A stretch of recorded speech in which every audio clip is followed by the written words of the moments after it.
working with lists in Excel, you should be aware of a few standards that are going to help you be more proficient as you consider using, for example, sorting, filtering, subtotal, eventually maybe pivot tables. All these tools work best if your data adheres to a few basic standards. Now, I've violated a number of standards in this workbook. It's called poor design. And Excel didn't stop me at any point. I've got data here. I can certainly use some of this data. I can print it. There are a lot of things I can do, but on the other hand, there are a lot of features that are not going to work very well as I try and, for example, sort or filter the data the way it currently appears. First of all, what might strike your eye is that empty row 13. Now, again, with a small list, it's not going to cause any huge problems or anything like that. But just a simple little example here. What if the list is substantially larger and there's an empty row in 100 or 300? What happens if you click within the data here and say to yourself, I want to sort the data? Now, with the obvious row showing here, immediately we'll see what can go wrong.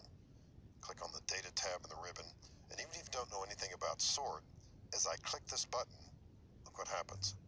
You can see in the background that Excel is about to sort only the data that we see. And what else are we seeing here? There's a hidden column, column E. We'll get to that in a moment. But I think you can see clearly, if we proceed with sorting here, we've got a mess on our hands. So let's get out of here. Cancel. First of all, the sort only went down to row 12 because all this information down here is empty. Excel will not proceed below that unless we override it. So let's get rid of empty rows. Someone might have put this here for printing reasons, just possibly to separate the list a little bit. If you want to work around this and work more efficiently with Excel, get rid of the empty row, right-click row 13 in the example here, delete. Now, if in printing, if you want to simulate the look of an empty row or a space, you could click on row 13 and then drag its bottom border, the line between 13 and 14, drag it down roughly twice as tall, doesn't have to be perfect, like that. And then in your print preview, and I'll get there with Control P, you'll see that there is a break in the data, and that could be all you're looking for. Escape to get out of here. But ideally, that wouldn't be the case. Go back to a normal view here. I'll double-click the boundary between row 13 and 14. Now, the titles here look a little bit unusual, and they're in two separate rows.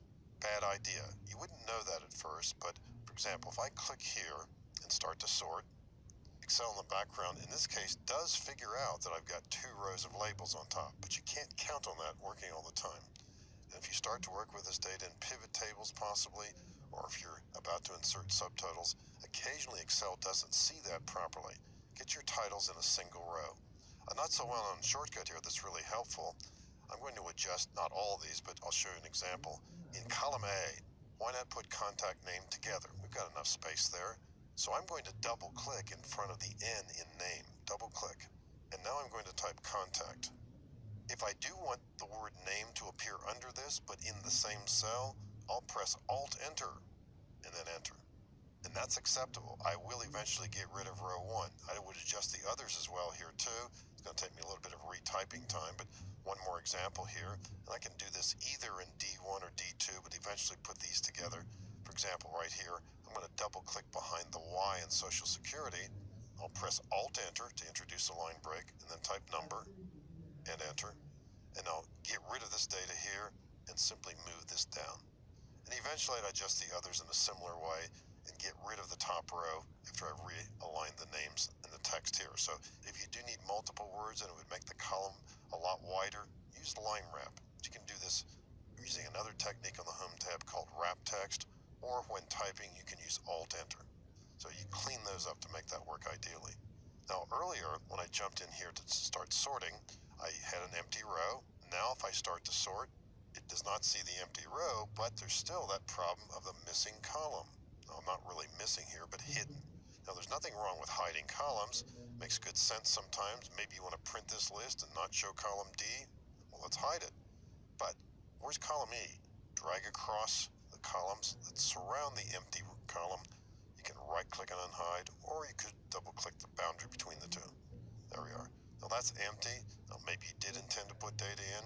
Fine, go ahead, give it a label, put in some information. But if we don't really need this, get rid of it. You don't want empty rows or empty columns within your data. Right click and delete this. We've got some other problems. Columns A, B, and to a lesser extent column C all have the same problem. And that is too much data in the same column. Now, it doesn't necessarily look like a lot of data, but the way this is structured here, we cannot sort this list by last name. Now, if it's only 5, 10, 15, that's not a big deal. We can probably find the names pretty quickly. But at some point or other, you're likely to want to sort this list by last name, and you cannot do that with the names looking the way they are right now. The suggestion here is to do one of two things. Either split these names into two separate columns, one called first name, one called last name. And by the way, you certainly could have situations where you have middle initials as well. Maybe it'll take 3 columns. That's one approach. Another approach is to restructure these names so that we see last name, comma, space, first name. For example, Wagner, comma, space, Max. Now, there are multiple ways to clean up data, but in this course, we're only going to discuss those in passing. Here's a technique you would want to use to clean up column A. I'm going to right-click column B and insert a new column. There's a relatively new feature called Flash Fill. It's found on the Data tab. It is one of the techniques used for cleaning up data. Another one takes a bit longer, more involved, but more capability ultimately, text to columns. But here's a feature called Flash Fill, automatically fill in values. I'll use this here in column B by typing Wagner, comma space Max.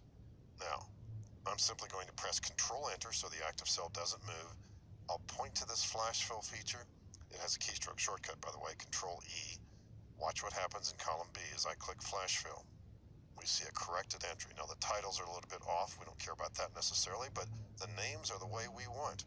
And then we get rid of column A eventually. So we clean that up. Now, I'm not going to clean up column C, but that's a problem too.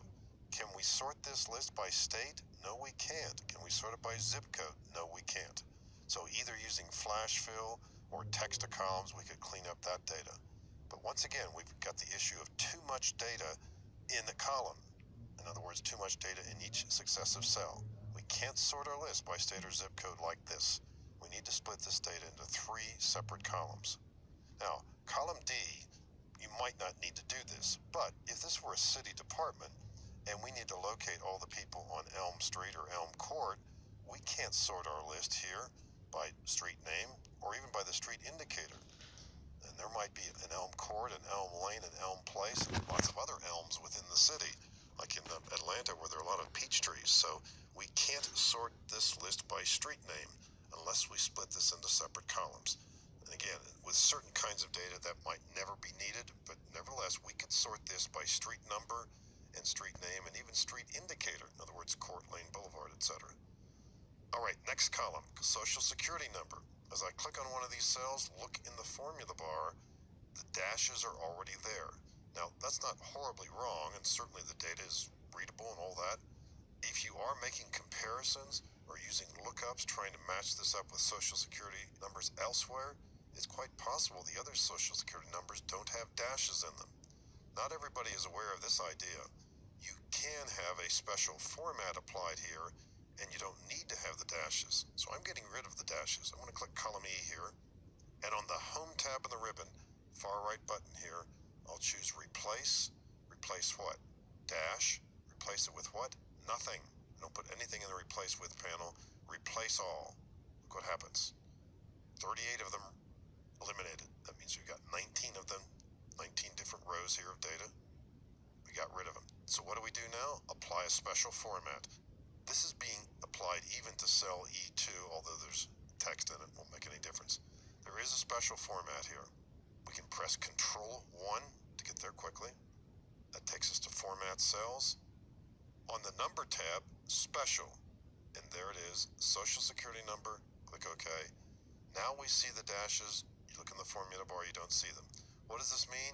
Every time we type a Social Security number, we type 9 characters, not 11. Anytime we make a change, if we double click in here to edit, or if we click in the formula bar to edit, we don't add the dashes, we simply make the change and press enter.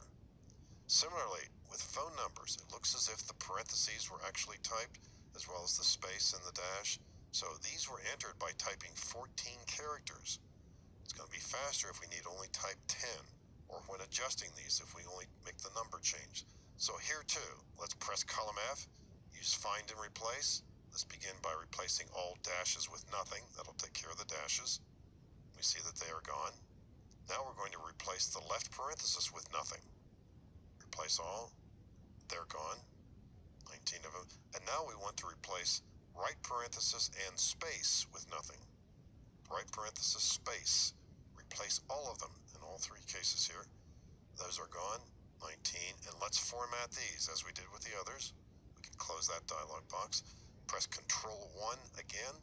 And this time we'll go to Special and choose Phone Number. Okay. And double click the column boundary between F and G.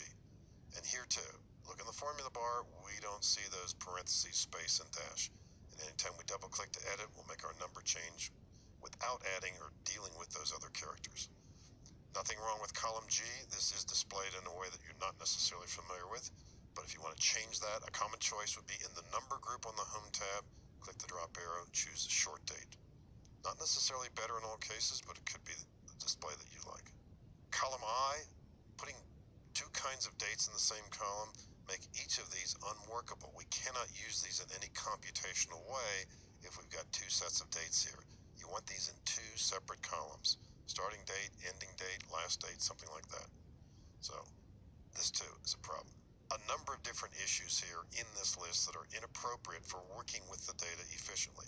There's certainly some other examples, other ways of putting in data that might also violate standard rules for improving productivity, but here are some common ones. And the one I see most commonly is first name, last name. As we see them over here, we want to turn these around, as I did in column B there, not the way we see them in column A. So a number of different techniques here on this worksheet called poor design. So when you're setting up data, remember